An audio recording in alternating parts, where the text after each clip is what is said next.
গ্যাসের এই চরম সংকটের মুহূর্তে আবারও জানানো হলো এবার থেকে কিন্তু আর 14 কেজি নয়, এবার থেকে মিলবে অর্ধেক ভর্তি গ্যাস সিলিন্ডার। তো আসুন আমরা দেখে নেই যে বিবৃতিতে বা প্রতিবেদনে কি জানানো হয়েছে এই বিষয় নিয়ে।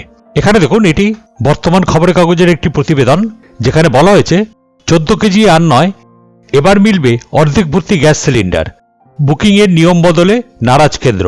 এবার বিস্তারিত এখানে কি বলা হয়েছে আমরা দেখে নিই। আমেরিকা, ইসরায়েল ও ইরানের মধ্যে যুদ্ধ থামার কোনো লক্ষণ দেখা যাচ্ছে না, তাই রান্নার গ্যাসের সংকট কাটারও কোনো সম্ভাবনা নেই আপাতত। পেট্রোল বা ডিজেলের ক্ষেত্রে বিকল্প রাস্তা খোলা থাকলেও রান্নার গ্যাসের জন্য ভরসা মূলত হরমুজ প্রণালী, যা এখনও কার্যত অবরুদ্ধ। গ্যাস পরিবহনকারী কোনো জাহাজ সেখান দিয়ে যাতায়াত করতে পারছে না, ফলে আরও খারাপ দিন আসতে চলেছে। গৃহস্থের সিলিন্ডার 14.2 কেজি গ্যাস থাকে। পরিস্থিতি ক্রমশ খারাপ হতে থাকলে সিলিন্ডারগুলিতে 7 বা 10 কেজি গ্যাস ভরা হবে। এ বিষয়ে কেন্দ্রীয় পেট্রোলিয়াম মন্ত্রক এখনও চূড়ান্ত সিদ্ধান্ত নেননি, তবে প্রাথমিক পর্যায়ের আলোচনা হয়ে গিয়েছে বলেই খবর। পাশাপাশি বাণিজ্যিক সিলিন্ডারের যেটুকু সুরাহা মিলেছিল তাও আগামী দিনে মিলবে না বলেও আশঙ্কা তৈরি হয়েছে। যদিও সিলিন্ডারে গ্যাসের পরিমাণ কমানো হলেও কেন্দ্র বুকিংয়ের নিয়মে অপরিবর্তিত রাখবে, আপাতত এমনটাই মনে করা হচ্ছে। অর্থাৎ 10 কেজির প্লাস্টিক সিলিন্ডারের ক্ষেত্রে 15 দিন, 14.2 কেজি সিলিন্ডারের ক্ষেত্রে শহরাঞ্চলে 25 দিন এবং গ্রামাঞ্চলে 45 দিনের সীমারেখা রয়েছে। তাতে কোনো বদল আসছে না। এর অর্থ যেভাবেই হোক গৃহস্থকে গ্যাসের ব্যবহার কমাতে বাধ্য করা হবে। বাণিজ্যিক এবং গৃহস্থের সিলিন্ডার মিলিয়ে যে পরিমাণ এলপিজি ভারতে ব্যবহৃত হয় তা প্রায় 60% জন্য নির্ভর করতে হয় হরমুজ প্রণালী হয়ে আসা আমদানির ওপর। সংশ্লিষ্ট মহলের মতে এই পরিস্থিতিতে 100% যোগান আপাতত রাখা অসম্ভব।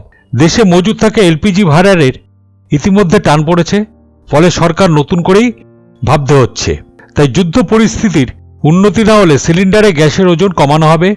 14.2 কেজি সিলিন্ডারে যেমন 7 থেকে 10 কেজি গ্যাস দেওয়া হবে, তেমনই 10 কেজির প্লাস্টিক সিলিন্ডারে দেওয়া হবে 5 কেজি গ্যাস। ওজনের ভিত্তিতে ঠিক হবে দাম।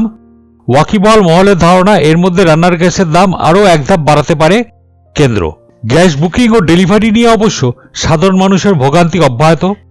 নির্দিষ্ট নম্বরে ফোন করে বুকিং হলো কিনা বোঝা যাচ্ছে না, আবার বুকিং করে রেফারেন্স নাম্বার পেলেও ডেলিভারি অথেন্টিকেশন কোড বা ডিওসি পাচ্ছেন না অনেকে। ডিস্ট্রিবিউটরদের অবশ্য দাবি, গ্রাহক যদি একবার ডিওসি পান তাহলে শীঘ্রই সিলিন্ডার পেয়ে যাবেন, তবে ডিওসি জেনারেট হবে কিনা তার ডিস্ট্রিবিউটরের উপর নির্ভর করছে না। বিষয়টি নিয়ন্ত্রণ করছে তেল সংস্থাগুলি। শনিবার অবশ্য পেট্রোলিয়াম মন্ত্রক ঘোষণা করেছে বাণিজ্যিক সিলিন্ডারের সরবরাহ আরও 20% বাড়িয়ে মোট 50% করা হবে। তবে পরিস্থিতি যেদিকে যাচ্ছে তাতে ফের অচলাবস্থা শুরু হতে পারে যে কোনো সময়। আগামী সপ্তাহে এই বিষয়ে চূড়ান্ত সিদ্ধান্ত হতে পারে বলে জানা গিয়েছে। তাহলে বুঝতে পারলেন যে বলা হচ্ছে যে বর্তমানে গৃহস্থলীর যে 14.2 কেজি সিলিন্ডার সেখানে অর্ধেক 7 বা 10 কেজির গ্যাস ভরা হবে, এবং গ্যাস বুকিংয়ের ক্ষেত্রে যেটা নিয়ম শহরাঞ্চলের ক্ষেত্রে 25 দিন এবং গ্রামাঞ্চলের ক্ষেত্রে 45 দিন সেটাই থাকছে। আবার গ্যাসের দাম কিছুটা বাড়তেও পারে, এমনই কথা জানাচ্ছে কিন্তু পেট্রোলিয়াম মন্ত্রক থেকে। তো আশা করি ভিডিওটি আপনাদের প্রত্যেকেরই কাজে লাগবে। তাই জন্য একটি অনুরোধ, চ্যানেলে যদি নতুন হয়ে থাকেন তাহলে অবশ্যই চ্যানেলটিকে সাবস্ক্রাইব করে দেবেন, আর ভিডিওটিতে অবশ্যই একটা লাইক আর কমেন্ট করে দেবেন। ধন্যবাদ।